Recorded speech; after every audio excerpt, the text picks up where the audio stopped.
Alhamdulillah, alhamdulillahi rabbil alamin, wassalatu wassalamu ala rasulillah wa ala alihi wa ashabihi ajma'in wa amma ba'd.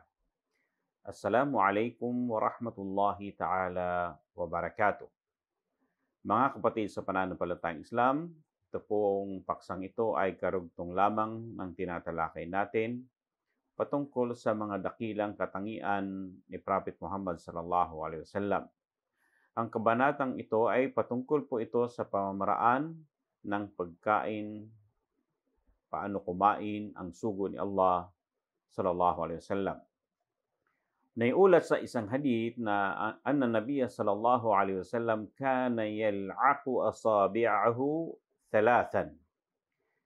Ang hadith na ito ay kung saan ang propeta sallallahu alaihi wasallam ay dinidilaan niya ang kanyang mga daliri ng 3 beses. Although itong hadith na ito ay may nagsabing ito po ay mahinang hadith, ang malakas daw na hadith ay yung katulad din nito pero ang pagkabigkas sa dulo ay yal'aqu asabi'ahu at-thalatha. So, magkaiba itong riwaya o tinatawag na ulat na hadith.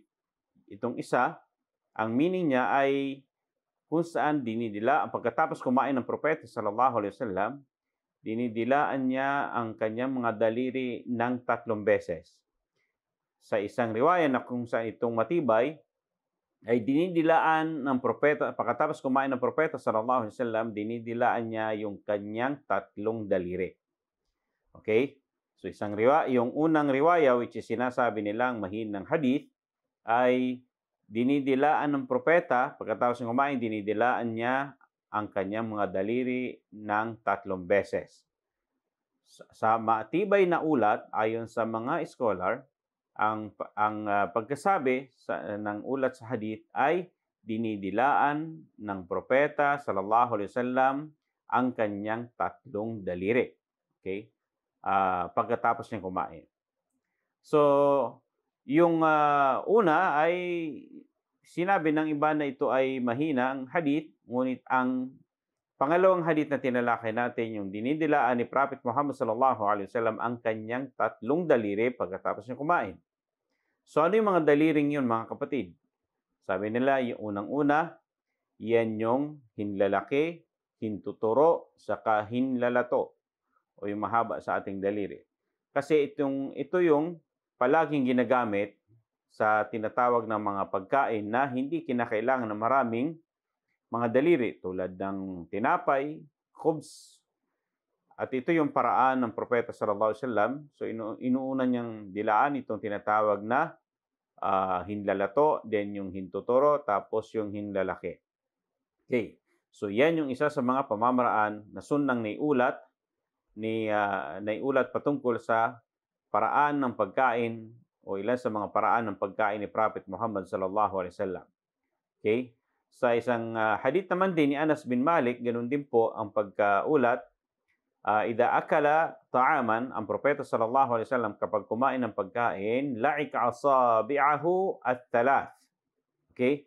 So, pag kumain siya, pagkatapos niya kumain, ay dinidilaan niya ang tinatawag na 3 daliri niya. So, ito po yun. Sabi ng mga scholar, ito po yung ginagamit sa tinatawag na pagkain ng tulad ng mga tinapay. Yan yung ginagamit. Pero yung sa kanin daw, sabi ng mga pantas, hindi naman po masama. Dahil yun yung kailangan na higit pa sa 3 daliri ang gamitin natin. O kaya naman, yung pagkain mo may sabaw, okay?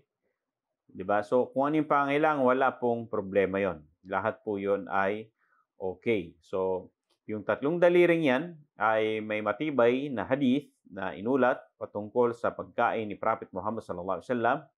So, isa sa purpose, sabi ng mga scholar, kung bakit dinidilaan ito ng propeta ay dahil sa kung saan pagkatapos ng kumain, baka nandito yung tinatawag na baraka. Okay? Yung baraka, dahil lang sabi ng propeta sallallahu alaihi wasallam, hindi natin alam kung nasaan yung baraka, at yan po ay napagtanto na kung saan naiulat sa pamamaraan ng pagkain ni Prophet Muhammad sallallahu alaihi wasallam. So isa lamang po ito sa mga pamamaraan ng kanyang pagkain. Ang propeta sallallahu alaihi wasallam, pag kumain siya, pagkatapos niyang kumain, dinidilaan niya yung kanyang tatlong mga daliri. Okay? At ito yung hinlalato, hintuturo at hinlalaki. Okay. So, yan ay kung saan ulat patungkol sa pagkain ng propeta sallallahu alaihi wasallam at sinabi rin ng propeta sallallahu alaihi wasallam na ama ana fala akulu muttakian. Ako ay hindi kumakain habang nakasandig o nakasandal. Okay? Yan ang ilan sa mga pamamaraan na mayroon po tayong natutunan. Hanggang sa muli. Wa akhiru da'wana alhamdulillahi rabbil alamin. Wassalamu alaikum warahmatullahi wabarakatuh.